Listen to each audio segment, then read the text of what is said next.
Hello दोस्तों, आप देख रहे हैं अपना यूट्यूब चैनल CNX 200। ये पोर्टफोलियो हमने स्टार्ट किया था 1 नवंबर 2024 को और इसका लॉन्ग टर्म ऑब्जेक्टिव है वेल्थ क्रिएशन, जो कि हम करेंगे 20% प्लस CAGR निकाल कर। 17 जनवरी फ्राइडे मार्केट क्लोज हुई और इस दिन हमने अपना वीक 12 पूरा किया। इस वीक 12 पे हमारे पोर्टफोलियो की क्या रिपोर्ट है, आइए अब हम चेक करते हैं। स्टैंडर्ड डिस्क्लेमर ये आप ज़रूर पढ़ें, ये आपके बेनिफिट के लिए है। इसमें लिखा गया है कि हम कोई फाइनेंशियल एडवाइज़र नहीं है। आप कोई भी फाइनेंशियल डिसीजन बाइंग सेलिंग का किसी भी सिक्योरिटी को लेकर अपने फाइनेंशियल एडवाइज़र से पूछ कर ही करें। और ये सिर्फ एक वीडियो एक एजुकेशनल पर्पज़ के लिए और हमारे दो पोर्टफोलियो CNX 200 और CNX 500। मेनली हमारा ऑब्जेक्टिव है उन पोर्टफोलियो की रिपोर्ट को ट्रैक करना या उनके कैसा परफॉर्म किया है फॉर आर ओन पर्पज़। तो CNX 200 जो कि ऑलमोस्ट इक्वलेंट टू निफ्टी 200 है, उसके अंदर 200 कंपनियां आती हैं, जिसमें से कि 100 टॉप 100 जो होती हैं वो लार्ज कैप होती हैं। उसके बाद नेक्स्ट 100 जो होती हैं वो मिड कैप होती हैं। अब क्योंकि हम 200 कंपनीज तो खरीद नहीं सकते, खरीदने को तो खरीद सकते हैं but it's not feasible kind of thing, मतलब 200 कंपनी को ट्रैक करना। तो उसमें 200 में से सिर्फ हम 33 कंपनियां खरीदेंगे अपना पोर्टफोलियो डिज़ाइन करने के लिए। यानी कि 33 स्टॉक हम सेलेक्ट करेंगे 200 में से, और उन 33 स्टॉक में हर स्टॉक को हम अपने पोर्टफोलियो में वेटेज देंगे 3% की। इस तरह से हम अपना 99% पैसा मार्केट में इन्वेस्ट कर पाएंगे। अब इस वीक हमने क्या करना है, इस वीक हम 2 स्टॉक को सेल करेंगे, और क्योंकि हमें 33 स्टॉक हमेशा अपने पोर्टफोलियो में मेंटेन करने होते हैं तो हम 2 स्टॉक बाय भी कर लेंगे। अब कौन से हैं वो स्टॉक जो हम बाय और सेल करने वाले हैं? ये हैं वो 2 स्टॉक, हिंद पेट्रो और कल्याण ज्वेलर्स। ये हम दोनों बेच देंगे। इन दोनों में हमें नुकसान हुआ है 1724 रुपये का यहाँ पर, और 7449, यानी परसेंटेज टर्म में बात करें तो 5.8% और 25%। ये एक ह्यूज अमाउंट है। आई थिंक कोई न्यूज़ आई है कल्याण ज्वेलर्स में जिसकी वजह से इसमें इतना मेजर फॉल आया है। वो न्यूज़ क्या है वो हमने नहीं ट्रैक करी। अब चलते हैं हम कि जो बाय करेंगे परसिस्टेंट एंड अपार इंडस्ट्री। परसिस्टेंट और अपार इंडस्ट्री, इसके 5 यूनिट, इसके 2 यूनिट, एंड देन ये हमारा परचेज प्राइस हो गया 17 जनवरी का जो क्लोजिंग प्राइस था। इस दिन हमने ये 2 स्टॉक परचेज कर लिए हैं। इनको परचेज करने के बाद अब हम चेक करते हैं इसमें है कि हमारे रियलाइज्ड और अनरियलाइज्ड लॉस की क्या पोजीशन है। तो CNX 200 में जो रियलाइज लॉस है अब हमें हो चुका है 26,648 का, जो कि पिछले वीक था 17,475, यानी कि इंक्रीज हो गया। ये वही 2 शेयर जो भी हमने बेचे थे, कल्याण ज्वेलर्स एंड कौन सा था, हिंद पेट्रो। तो उनके अमाउंट इसमें आकर इंक्लूड हो गए हैं, तो ये 17,000 से बढ़ के 26,000 हो गया। अनरियलाइज लॉस क्योंकि 24 लॉस उधर शिफ्ट हो चुका है रियलाइज में, तो अनरियलाइज का लॉस कम हो गया, 24,000 से घटकर अब अनरियलाइज लॉस 16,400 है। इन टोटलिटी में बात करें तो अब हमारे पास लॉस बचा है 43,000 का, जो कि पिछले वीक था 42,000, ऑलमोस्ट 1,000 का इंक्रीज है पोर्टफोलियो में डिक्लाइन। ये है वो स्टॉक जो अभी तक हमने बेचे हैं, और किस स्टॉक में कितना कितना नुकसान हुआ वो हमें यहाँ पे दिखाई दे रहा है। इसके बाद टोटल लॉस हुआ हमें 26,000, अनरियलाइज लॉस 16,000, टोटल लॉस 43,000। अब CNX 200 कैसा दिखता है, ये CNX 200 की लिस्ट ऑफ 35 स्टॉक। ये 2 स्टॉक सेल आउट हो रहे हैं, तो इन नेट हमारे पास ये आउट ऑफ 33 स्टॉक ही बचेंगे बेसिकली। इस 35 में से 2 हम एक्सक्लूड कर देंगे। तो परसेंटेज टर्म में बात करें तो हमारा लॉस हुआ है 4.3%, जो कि अमाउंट वाइज है 43,000। अब अगर हम इसको कंट्री बेंचमार्क यानी कि निफ्टी 50 से कंपेयर करें तो हमारा लॉस निफ्टी 50 में होता 4.5, हमने किया 4.3। थोड़ा सा बेटर है बट ऑलमोस्ट पार ही है। सेम अगर हमने इसको इस CNX 200 के अपने बेंचमार्क यानी कि निफ्टी 200 में इन्वेस्ट किया होता तो हमें लॉस हुआ था 4.3, हमारा भी सेम ही है, एग्जैक्टली सेम हो गया। What A coincidence, basically same loss होता। तो यानी कि इसमें ना तो हमने अच्छा काम किया ना बुरा काम किया। और अगर आप देखें तो गेन एंड लॉस की शीट में मैक्सिमम सारे लाल ही हो गए हैं, ग्रीन तो 3 ही बचे हैं। पर इसमें कोई डरने वाली या पैनिक करने वाली बात नहीं है, क्योंकि पूरी मार्केट में गिरावट का दौर जारी है, तो हमारा भी पोर्टफोलियो गिरना ही है। हम कोई गिरावट ऐसा नहीं है, फुल प्रूफ कोई स्ट्रेटजी या कोई स्टडी नहीं होती। मार्केट गिरेगी तो हम भी गिरेंगे। बेसिकली हम हाई बीटा में ट्रेड कर रहे हैं, तो जब मार्केट गिरेगी तो हमें ज़्यादा गिरना चाहिए, और जब हम मार्केट बढ़ेगी तो हमें बढ़ना भी ज़्यादा चाहिए। अब चलते हैं सी एन एक्स 500 में। सी एन एक्स 500 जो कि ऑलमोस्ट इक्वलेंट टू निफ्टी 500 है। इसके अंदर 500 कंपनीज होती हैं, जिसमें से कि सेबी का रूल है कि जो टॉप 100 कंपनीज होती हैं उनको हम लार्ज कैप कहते हैं, और नेक्स्ट 100 को हम मिड कैप कहते हैं। और उसके वन नेक्स्ट 100 को नहीं, सॉरी, नेक्स्ट 150 को हम मिड कैप कहते हैं, और उससे नेक्स्ट 250 को हम स्मॉल कैप कहते हैं। वैसे तो 500 के बाद भी सारी स्मॉल कैप ही होती हैं, बट वो अल्ट्रा स्मॉल कैप हो जाती हैं, ऑल्दो ऐसा कहीं लिखा नहीं हुआ है। तो बेसिकली आप कह सकते हैं कि 100 large cap, 150 mid cap and 250 small cap companies में से। अब क्योंकि जैसे वहाँ पे हम 200 नहीं खरीद सकते, यहाँ पे भी हम 500 नहीं खरीद सकते। कोई खरीदना चाहे तो खरीद ले, बट हम नहीं खरीदते, प्रैक्टिकल नहीं है। तो 50 हम खरीदेंगे 500 में से। अब क्योंकि 50 स्टॉक खरीदे हैं और इक्वल वेट इस पॉलिसी है हमारी, तो हर स्टॉक को हम 2% देंगे, तो 15 × 2 हमारा 100% पैसा मार्केट में इन्वेस्ट हो जाएगा। इसके बाद चलते हैं इस हफ्ते हम क्या चेंज कर रहे हैं। एक स्टॉक को सेल करेंगे, एक स्टॉक को बाय करेंगे। अब कौन सा है वो स्टॉक जिसको हम सेल करने वाले हैं? अगेन कल्याण ज्वेलर्स। इसी में कुछ हुआ है जिसकी वजह से इसमें भी अगेन हमें इस पोर्टफोलियो में भी लॉस हो गया।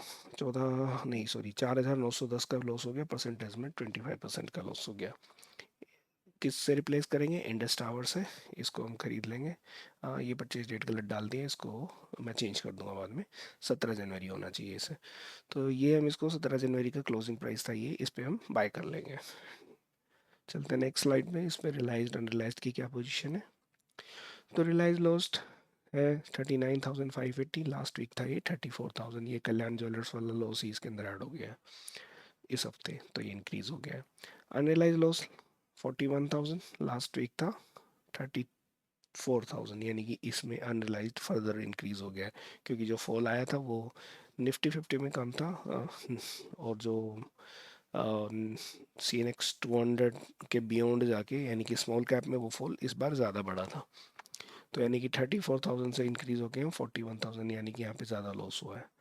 नेट नेट अगर हम बात करें, लास्ट वीक तक हमारे पास 68,000 का लॉस था, जो कि अब बढ़कर 81,000 हो चुका है। कौन से हैं वो स्टॉक जिसमें हमने लॉस किया है? ये है वो स्टॉक की लिस्ट। आप स्टॉक की लिस्ट देख सकते हैं, किस किस स्टॉक में हमने कितना कितना लॉस किया वो भी देख सकते हैं। परसेंटेज टर्म में भी किस में कितना लॉस किया वो भी यहाँ लिखा हुआ है। अच्छा, ये लिस्ट अगर आपको ना दिखाई दे तो इसका सॉल्यूशन ये है कि या तो आप यूट्यूब का वीडियो रोक के एंड देन देख लें, या फिर हमारी वेबसाइट जो कि आ ही रही है यहाँ पे, हर स्लाइड पे आती है, ये रही। ये आप हमारी इस वेबसाइट पे जाकर भी इस लिस्ट को, दोनों ही लिस्ट, सी एन एक्स 200 और सी एन एक्स 500 की लिस्ट अवेलेबल है, आप वहाँ से डाउनलोड कर सकते हैं। वहाँ पे आपको कंप्लीट लिस्ट मिलेगी, आज से पहले हमने जितने बेचे हैं वो भी, और जो अभी हम खरीद रहे हैं वो भी, और जो पोर्टफोलियो में एग्जिस्ट करते हैं वो भी। तो कंप्लीट आपको वहाँ पे नीट एंड क्लीन लिस्ट मिल जाएगी। अब इसके बाद हम, हाँ, तो ये इसके बाद हम सी एन एक्स 500 दिखता कैसा है, वो ऐसा दिखता है। 51 स्टॉक है यहाँ पे, ये एक स्टॉक सेल आउट हो रहा है, तो अगेन 50 ही बच जाएगा। इसके बाद आप देखेंगे तो इसमें 9,68,000 पोर्टफोलियो वैल्यू, 229 कैश, तो अनरिलाइज लॉस 41,000, नेट P&L 80,000। 80,000 को परसेंटेज टर्म में देखिए तो 8.1% का लॉस हुआ है। अगर इसको कंट्री बेंचमार्क से कंपेयर करें तो 4.5% का लॉस होता हमें, जबकि हमें हुआ है 8.1, यानी कि हमने अंडर परफॉर्म किया है कंट्री बेंचमार्क को 3.6% से, यानी कि हमारी परफॉर्मेंस खराब रही है कंपेयर टू कंट्री बेंचमार्क। अब अगर हम कंपेयर करें सी एन एक्स 500 को उसी के बेंचमार्क जो कि है निफ्टी 500, उससे अगर हम कंपेयर करें तो इसमें फॉल हुआ है 5%, हम गिरे हैं 8.1। अगेन हमने अंडर परफॉर्म किया है, यानी कि बेकार परफॉर्म किया है 3.1% से। पर 3% कोई ज़्यादा बड़ी अमाउंट नहीं होती, ये हम रिकवर कर लेंगे जब मार्केट में ट्रेंड रिवर्सल होगा। अब कब होगा वो नहीं पता, बट आई होप कि शायद जल्दी ही होगा। अब ज़्यादा दूर बॉटम नहीं बचा है, क्योंकि अगर गिरना होगा तो अभी गिर जानी चाहिए मार्केट। अगर नहीं गिरती है, आई थिंक 15-20 दिन में, तो फिर ज़्यादा चांसेस ऊपर आने के ही हैं। अब हम चलते हैं इसके बाद हम अपने एफ आई आई और डी आई एनालिसिस पर। Sorry, top 10 gainer and top 10 loser. तो टॉप 10 गेनर में आप देख सकते हो, गेनर कोई ज़्यादा कुछ खास बचे नहीं है। ये तीन ही स्टॉक है जिन्होंने सी एन एक्स 200 की लिस्ट के अंदर, तीन ही स्टॉक है जिन्होंने एक थोड़ा अच्छा गेन दिया, बाकी सब तो ऐसे ही हैं। एंड लूज़र में तो भर भर के हैं हमारे पास, 11% से लेके 25% तक है हमारे। सबसे बेकार यही है कल्याण ज्वेलर्स, जो हमने इस वीक ही बेचा है। नेक्स्ट है CNX 500। CNX 500 में फिर भी थोड़े ठीक ठाक है गेनर्स, मतलब डिसेंट है, तीन चार तो बेस्ट ठीक ही है, इनसे तो कोई कंप्लेन नहीं है, बट उसके बाद भी कोई ज़्यादा अच्छी परसेंटेज है नहीं। और लूज़र में तो बस भरे पड़े हैं पूरी मार्केट फॉल में, तो हम कुछ नहीं कर सकते इसका। Let's hope, wait and watch the market. Basically हो जाएगा मार्केट जब रिवर्स स्टार्ट करेगी तो ये आपके जो, क्योंकि जो फ्रीज हो चुके हैं, जो कि जीरो आ चुका है जिनमें, इनमें तो कोई चेंज नहीं होने वाला, बट जहाँ भी नंबर बचे हुए हैं यहाँ पे आप एक्सपेक्टेशन रख सकते हैं कि ये लॉस परसेंटेज जो है वो रिड्यूस हो जाएगी। लेट्स सी, वक्त बताएगा। अब आते हैं FII DI एक्टिविटी पर। तो वीकली बेसिस पर, वीकली बेसिस पे देखें तो 10th वीक लास्ट वीक हमने कंप्लीट किया था, अब हम 17th वीक पे आए हैं। तो FII ने बहुत सारा बेचा, 25,000 करोड़। 5 दिन की ट्रेडिंग होती है, यानी कि हर week every day they have sold 5,000 crore. And same amount DII ने बाय भी किया, यानी कि जितना बेचा उतना भर लिया। तो नेट नेट इम्पैक्ट तो ऑलमोस्ट ज़ीरो ही है, 67 कुछ नहीं होता। बाकी मार्केट के अंदर फॉल आया भी नहीं ज़्यादा, 200 पॉइंट का ही लॉस है, कोई ज़्यादा बड़ा नहीं है, मतलब 25,000 करोड़ बेचने के बाद भी कोई खास मूवमेंट हुई नहीं FI इंस्टीट्यूशन की तरफ से। यानी कि जो ये 200 पॉइंट की गिरावट है ये इसमें HNI एंड रिटेलर्स का ही रोल है। ग्राफ फॉर्म में अगर आप देखें, ग्राफिकल फॉर्म में ये था लास्ट वीक का कैंडल, जो मार्केट 500 पॉइंट फॉल हुई थी, 573, ये वाला। और अब ये 228, तो ये भी फर्स्ट डे ही जैसे ही ओपनिंग हुई थी सेम डे मार्केट वहीं पे गिर गई थी, गैप डाउन ही खुली थी, और गैप डाउन खुलने के बाद में हुआ ये कि मार्केट नीचे गई ज़रूर, वापस रिकवर करके फिर ऊपर गई, और फिर वापस आके बीच में वहीं पे ख़त्म हो गई। तो ग्राफिकल फॉर्म में तो एक डोजी बन गई है, इंडिसिसिव कैंडल, बट उम्मीद यहाँ से गिरने की ज़्यादा है, और अगर यहाँ से नहीं गिरती है कुछ टाइम तक तो फिर रिकवरी के चांसेस बन जाते हैं। मंथली बेसिस पे देख लेते हैं। मंथली बेसिस पे अगर आप देखें तो Jan 24 से लेकर Jan 25 तक 46,000 FII ने बेचा है January 25 में। DII ने उससे ज़्यादा खरीदा है, तो नेट इंस्टीट्यूशनल बाइंग प्लस रही है, यानी कि 2,200 करोड़ से बाइंग रही है।